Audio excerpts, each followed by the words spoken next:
Queridos amigos, aquí estoy una vez más para exponeros otro de los temas de mi libro Para Salvarte. El tema de hoy va a ser Jesús misericordioso, el gran perdonador. Porque Cristo se presenta como el gran perdonador, con sus hechos y con sus parábolas, e incluso en alguna parábola hiperbólica, que puede entenderse mal, tal como suena, así de pronto. Cuando dice Cristo, hay más alegría en el cielo por un pecador que se convierte que por 99 justos que no necesitan perdón. Entonces, ¿qué pasa? Si hay más alegría en el cielo por un pecador que se convierte que por 99 justos que no necesitan perdón, pues vamos a ser pecadores. Vamos a ser pecadores. Y así, cuando nos convirtamos, damos más alegría en el cielo que los 99 justos que no necesitan perdón. Pues no, señor. Evidentemente, esto no es entender el texto de Cristo. Lo que quiere decir Cristo, que el pecador que se convierte da al cielo una alegría nueva, una alegría distinta de la alegría que dan los justos, porque la conversión del pecador es una cosa nueva, distinta. Pongo un ejemplo.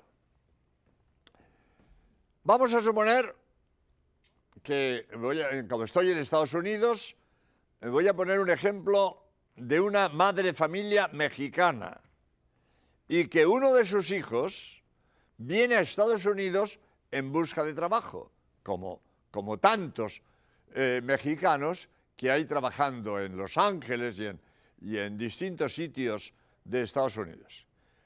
Cuando este hijo que ha emigrado a California vuelve a México, a su casa, le da a su madre una alegría distinta de la alegría que le dan los hijos que se han quedado en casa. Pero no es que la madre prefiera que sus hijos emigren a California. La madre hubiera preferido que su hijo se hubiera quedado en casa. La madre siente que su hijo tenga que emigrar a California en busca de trabajo. Ella prefiere que los hijos encuentren trabajo en México y no tengan que emigrar. Ahora bien, cuando el hijo que emigró volvió a su casa, le da a su madre una nueva alegría, una distinta alegría de la alegría que le dan los hijos que tienen casa. Pero no es que la madre prefiera que los hijos se vayan a California, no. La madre prefiere que los hijos se queden en casa.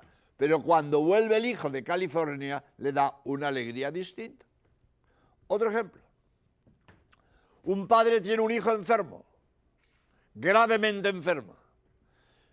Y ese niño gravemente enfermo sana. Cuando este hijo enfermo recobra la salud, le da a su padre una alegría nueva, una alegría distinta que le dan los hijos sanos. Pero no es que el padre prefiera que sus hijos sean enfermos, no. El padre prefiere que los hijos sean sanos. Pero cuando el hijo enfermo recupera la salud, le da una alegría distinta, una alegría nueva, que aumenta la alegría que le dan los hijos sanos. Este es el sentido de esta parábola hiperbólica de Cristo, que hay más alegría en el cielo por un pecador que se convierte que por 99 justos que no necesitan convertirse, porque el pecador que se convierte le da una alegría distinta, una alegría nueva, que aumenta la alegría que él siente por los justos. Pero a esto voy, que Cristo en sus parábolas y en sus hechos es el gran perdonador. Acordémonos del caso de la adúltera, acordémonos del caso de Zaqueo, es decir, cómo Cristo perdona enormemente, perdona siempre al pecador arrepentido. Condición, arrepentido. Porque si no hay arrepentimiento, no hay perdón de Dios. Sería una monstruosidad que Dios no puede hacer, a perdonar al que no se arrepiente. Es condición indispensable para que Dios te perdone, que pidas perdón, que te arrepientas. A veces he oído decir, me dicen a mí, padre, pero si Dios nos ama tanto, ¿por qué exige el perdón?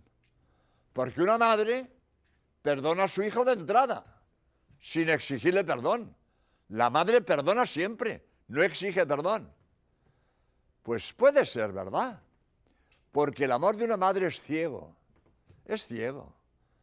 A veces yo he oído en España que por desgracia ha habido estos actos terroristas horribles, y la madre de un terrorista que ha puesto una bomba, un coche bomba, y ha matado a 10 personas, y su madre dice, no, si mi hijo es bueno. Señora, que ha matado a 10 personas. No, si mi hijo es bueno. Para una madre, su hijo siempre es bueno.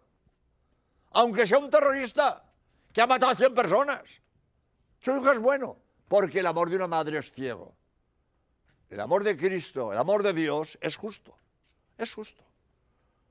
Y como ama infinitamente, perdona siempre que el pecador se arrepiente. Pero como es justo, no puede perdonar a quien no se arrepiente. Es condición indispensable el arrepentimiento. Y si no hay arrepentimiento, no hay perdón. Un ejemplo que es claro. Un señor tiene un administrador. Y un día le dice el administrador al señor, oiga usted, siento decirle que le he estado robando. Le he robado mucho. Pues le he robado 1 millón de pesetas.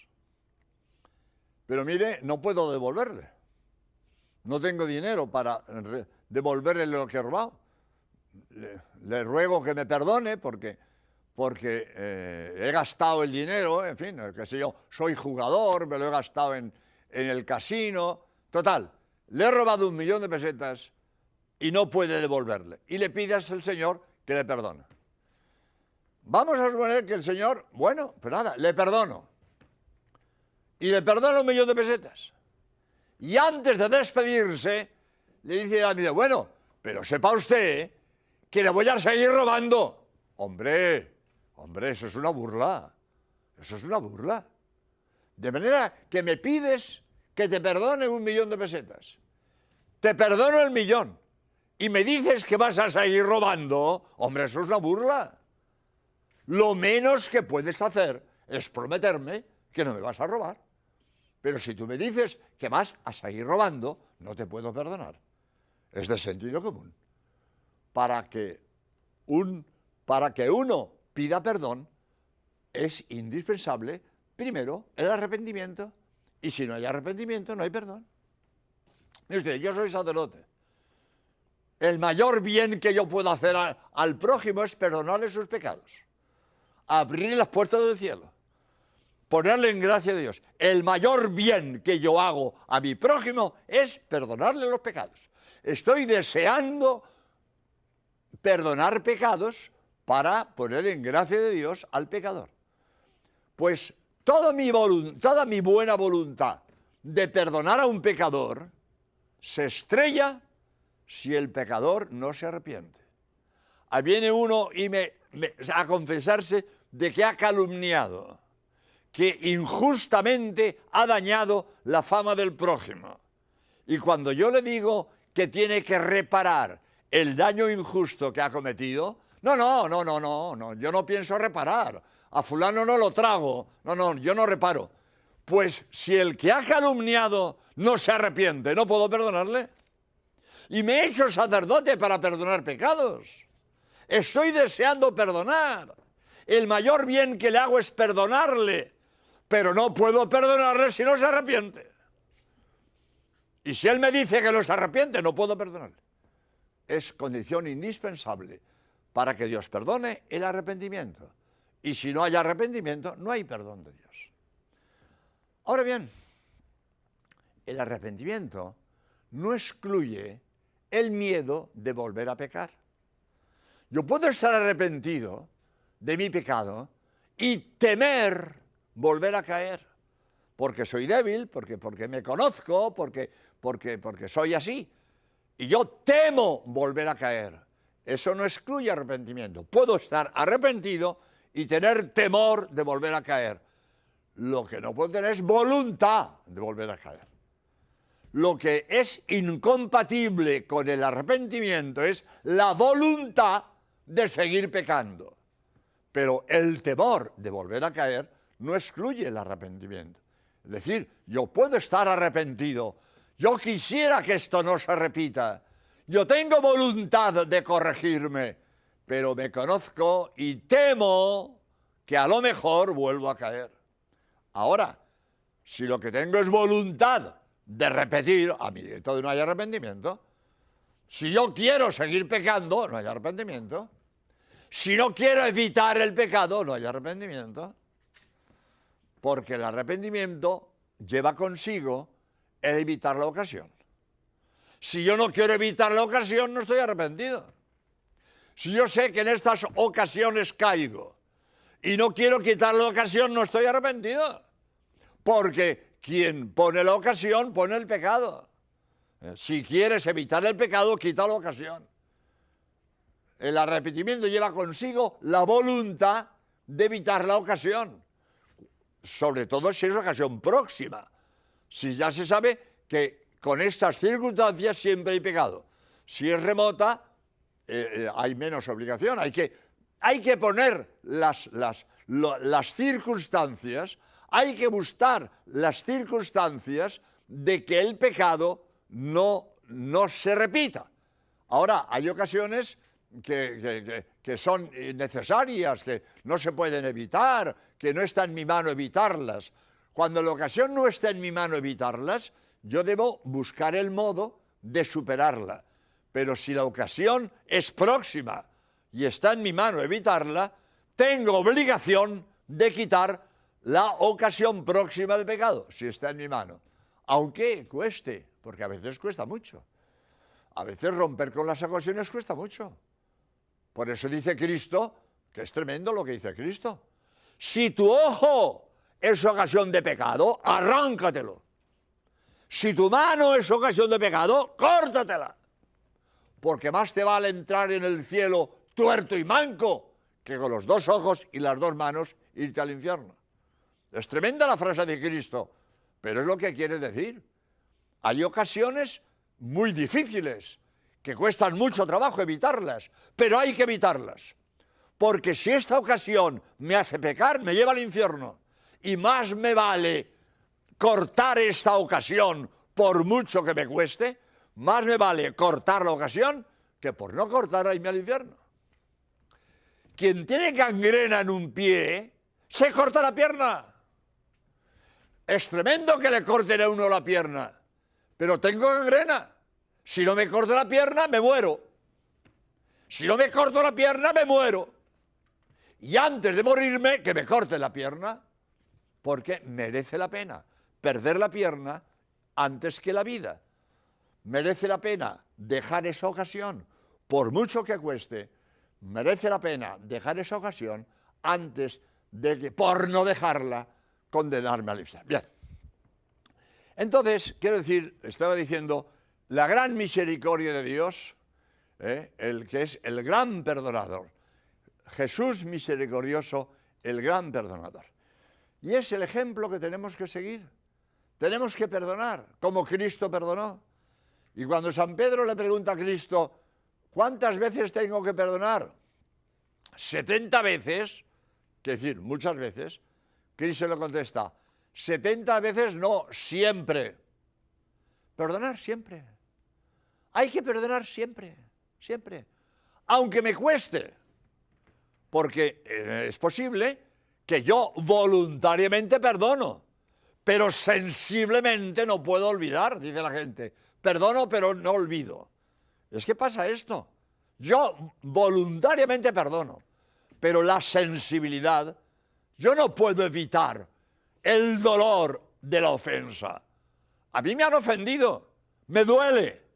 Y el dolor de la ofensa yo no lo puedo evitar, pero con mi voluntad puedo perdonar. Pongo un ejemplo para ver cómo no es lo mismo la voluntad que la sensibilidad. Un ejemplo. A un señor le destinan a un cargo de mucha responsabilidad o de mucho peligro. Él comprende que debe aceptar el cargo, porque va a hacer mucho bien, porque es un cargo de mucha responsabilidad, pero tiene mucho peligro. Sensitivamente no le apetece el cargo, pero voluntariamente acepta el cargo. La voluntad le dice, acepta. La sensibilidad le dice, no aceptes, porque es muy peligroso. Entonces, el hombre acepta voluntariamente, pero sensiblemente rechaza el cargo. Lo mismo. Yo puedo perdonar voluntariamente y, sin embargo, sensiblemente tener rechazo, es decir, es tener sentimiento, tener dolor de la oferta recibida, de la ofensa recibida. Por eso no hay que confundir que yo no perdono porque mi sentimiento es hostil. No, no, no. En el sentimiento no podemos dominar. Tu sentimiento hostil ante la ofensa es inevitable, pero tu voluntad se sobrepone a tu sentimiento y tú perdonas con tu voluntad, aunque sensiblemente te duela la ofensa recibida. Bien. Y como esto es muy difícil, como perdonar es muy difícil, Cristo nos pone la parábola de los talentos, que es muy significativa, la parábola de los talentos.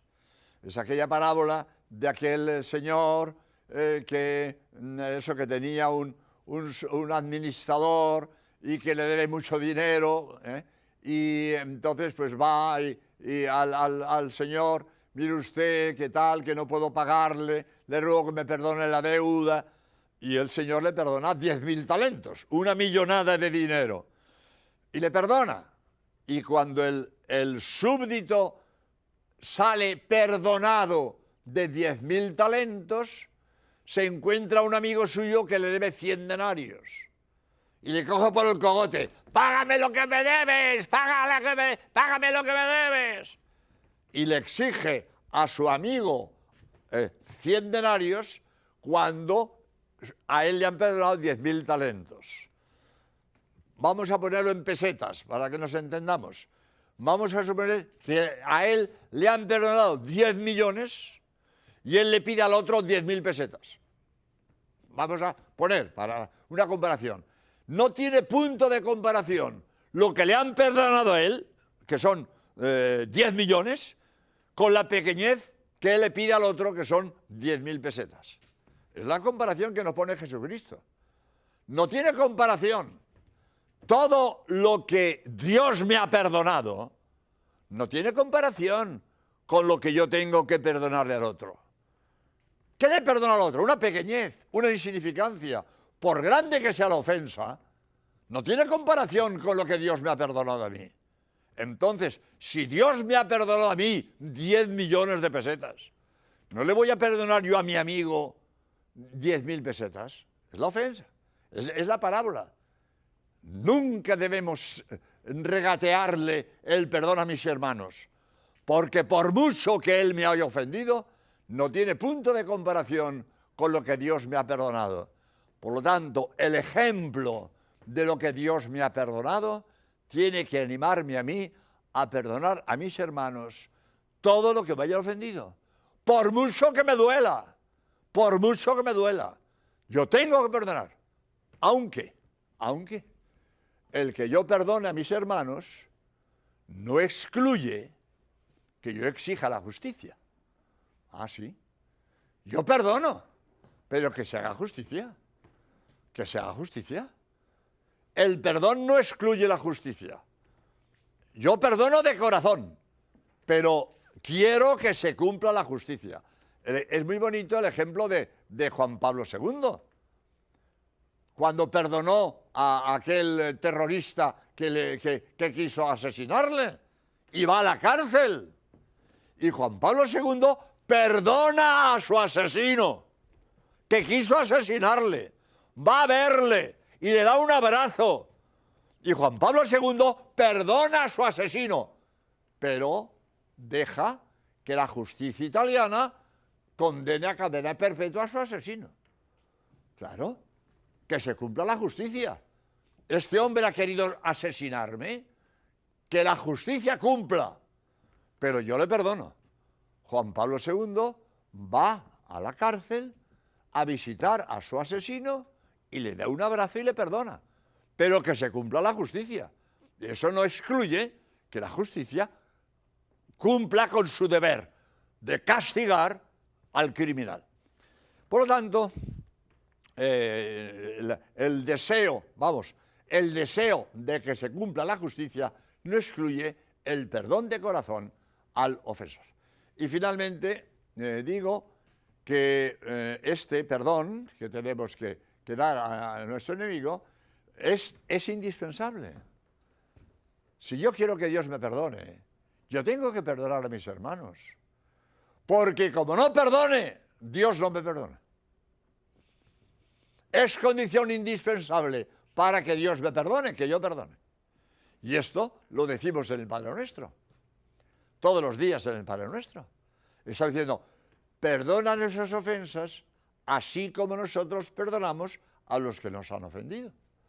Si yo no perdono al que me ha ofendido, le estoy diciendo a Dios que no me perdone. Perdona nuestras ofensas, así como nosotros perdonamos a los que nos han ofendido. Así como no es cantidad, no es que yo perdono en la misma cantidad que a mí me perdonan, no, es el hecho de perdonar. Yo perdono, así como Dios me perdona, yo perdono. Aunque lo que yo perdone vale mucho menos que lo que Dios me perdona a mí.